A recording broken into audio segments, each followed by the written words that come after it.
antara Jakarta, Banda Aceh, jalan panjang perjuangan rakyat Aceh. Revisi Undang-Undang Pemerintah Aceh diharapkan membawa keadilan bagi masyarakat Aceh. Pimpinan dan anggota Komisi 2 DPR RI bekerja keras siang dan malam hari.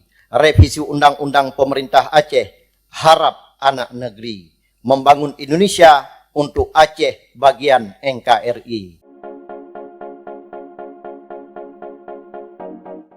Wakil Gubernur Aceh Fadlullah menegaskan pentingnya keberlanjutan dana otonomi khusus Otsus dan percepatan revisi Undang-Undang Pemerintah Aceh dalam rapat dengar pendapat atau RDP bersama Komisi 2 DPR RI di Jakarta pada Senin 28 April 2025.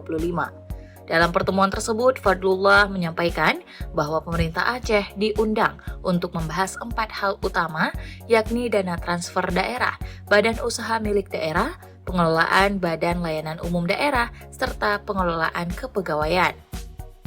Fadlullah mengatakan hari ini kami diminta oleh pimpinan Komisi 2 DPR RI untuk membahas 4 hal penting. Intinya kami telah menjelaskan secara lengkap apa yang dimintakan oleh pimpinan dan anggota Komisi 2 yang terhormat.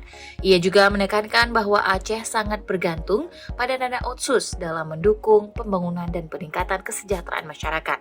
Oleh sebab itu, Fadlullah mendesak agar perubahan UU-PA dapat segera disahkan pada 2025 untuk memperpanjang masa berlaku dana Otsus yang akan berakhir pada 2027. Selain itu, dalam bidang kepegawaian, Fadlullah juga menyoroti soal pengangkatan pegawai pemerintah dengan perjanjian kerja. Saat ini, sebanyak 7.367 orang tenaga non-ASN dari database BKN telah lulus P3K tahap 1 di Aceh, sementara 4.895 orang lainnya belum lulus. Pemerintah Aceh juga mencatat ada 2.941 tenaga non-ASN yang belum masuk dalam database BKN. Fadlullah berharap DPR RI dapat mendukung agar non-ASN di Aceh diberi kesempatan untuk diangkat menjadi P3K penuh waktu, bukan paruh waktu, dengan dukungan anggaran yang juga memadai.